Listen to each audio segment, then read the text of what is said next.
Good morning, students. I'm your maths teacher, myself Neelam from JPS Academy, Asand. Students, we are doing revision, and in our previous lecture, we revised our exercise 7A and 7B. So today, we are start revision for exercise 7C. Let's come on the question number 1. Fill in the boxes. आपको boxes में fill करना है students. There are 3 parts and I am explaining you B part. And B part statement is 5/7 is equals to box by 14 is equals to 20 by box. Students, आपको boxes को fill करना है. आपको 3 fractions यहां नजर आ रही हैं और तीनों फ्रैक्शंस के बीच में इक्वल का सिंबल है. मीन सभी फ्रैक्शंस का जो आंसर है वो कैसा आना चाहिए? सेम.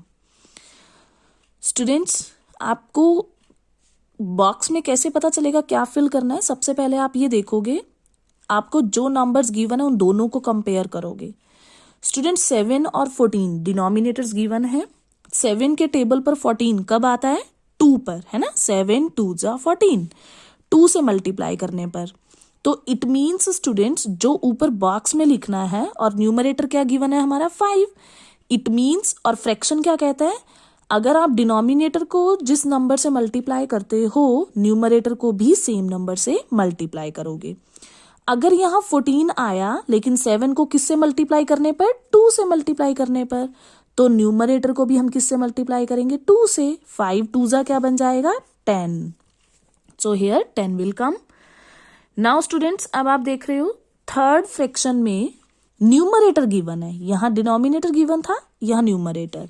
अब न्यूमरेटर को देखते हैं. 5 फर्स्ट के साथ कंपेयर करेंगे. 5 और यहाँ 20. 5 और 20 में 5 को किससे मल्टीप्लाई किया होगा? 20 आया होगा 4 से. 5 4 जा 20. तो हम यहाँ डिनोमिनेटर को भी, 7 था डिनोमिनेटर में, 7 को भी किससे मल्टीप्लाई करेंगे? 4 से. 7 4 जा 28. So 28 will come in the box. So this is question number 1. Other parts you will try by yourself. Come on, second question. Write 4 equivalent fractions. Equivalent fractions आपको write करने हैं students. 5 parts given है. मैं any one part I am taking. C part. Question number 2, C part. C part statement is 3/4. So students, question number 2, C part 3/4. Equivalent fractions. Equivalent fractions जब भी आपको right करना है students, means आपको जो given fractions हैं उसके जैसी अदर फ्रैक्शंस राइट करना है, बट वो सभी फ्रैक्शंस भी इक्वल आंसर देंगी, same as 3/4. Thus, when two or more fractions having the same value representing the same part of a whole are called equivalent fractions. So students, जब भी आपको equivalent fractions को write करना हो तो आप फर्स्टली न्यूमरेटर और डिनोमिनेटर को दोनों को 2 से मल्टीप्लाई करोगे. 3 2 जा 6, 4 2 जा 8. तो फर्स्ट इक्विवेलेंट फ्रैक्शन क्या बनेगी? 6/8. देन आप 3/4 को 3 से मल्टीप्लाई करोगे. 3 3 जा 9, 4 3 जा 12. हमें कितनी इक्विवेलेंट फ्रैक्शंस राइट करनी है? 4. तो पहले हमने 2 से मल्टीप्लाई किया न्यूमरेटर और डिनोमिनेटर को, देन 3 से किया, फिर हम न्यूमरेटर और डिनोमिनेटर को 4 से मल्टीप्लाई करेंगे, और सेम 3/4 को हम न्यूमरेटर और डिनोमिनेटर को 5 से मल्टीप्लाई करेंगे. Then equivalent fractions will come. So students, आप 6/8 को सॉल्व कर लो, सेम आंसर क्या आएगा? 3/4 ही आएगा. 9/12 को सॉल्व करोगे 3/4 आएगा, बिकॉज 9 और 12 कौन से टेबल पे आते हैं? 3 के. 3 3 जा 9, 3 4 जा 12. तो देखो आ गया ना 3/4. सो इसीलिए हमें जब भी इक्विवेलेंट फ्रैक्शंस राइट करना है तो हमें न्यूमरेटर और डिनोमिनेटर को मल्टीप्लाई करना है सेम नंबर से. Now come on see third question. Which of the following are pairs of equivalent fractions? Students, now pairs are given of the fractions. We have to check Yes, these are equivalent or not. For example, third question A part, 1/3 or 9/27. Two fractions are given. Students, we will check that these two fractions are same or not. Equivalent check करना है. Equivalent का means कि दोनों fraction represent करते हो same part of a whole, same part को express करते हो. तो स्टूडेंट्स 1/3 है, 1 और 3 दोनों डिफरेंट है, किसी भी टेबल से कट नहीं होते because 1 is very reduce number ना. That's why we will take 9 और 27. 9 कौन से टेबल पे आता है? 3 के टेबल पे. 3 3 9.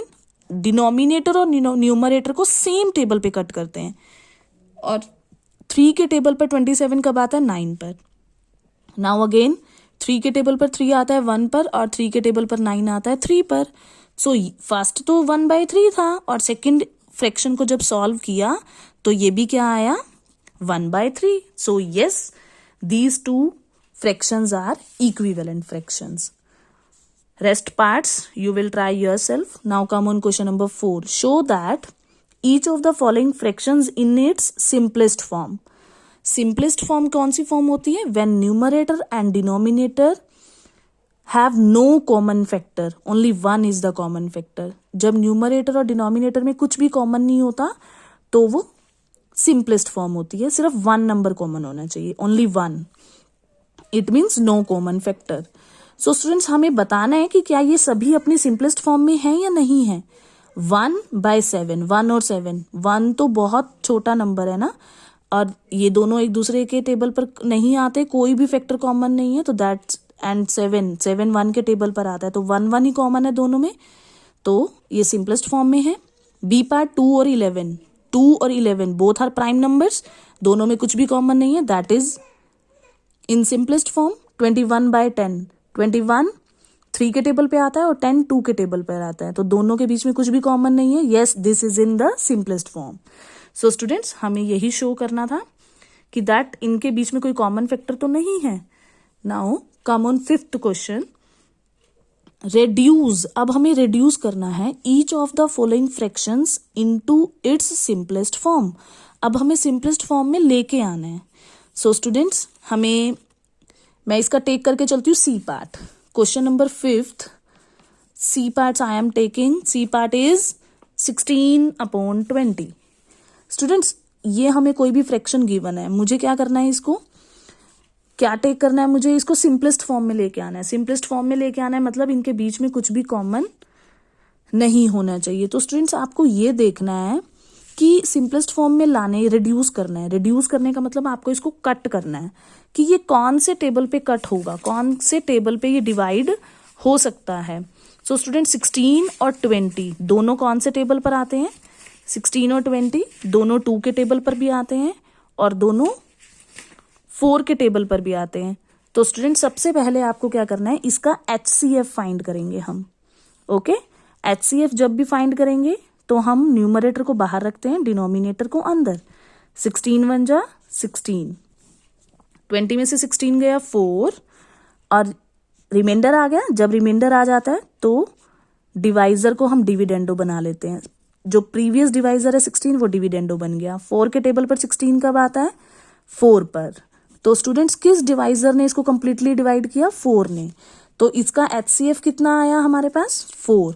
तो अब हम क्या करेंगे, न्यूमरेटर को भी 4 से डिवाइड और डिनोमिनेटर को भी 4 से divide.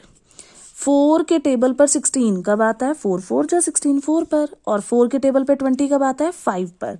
So 4/5 is the answer and it's simplest form.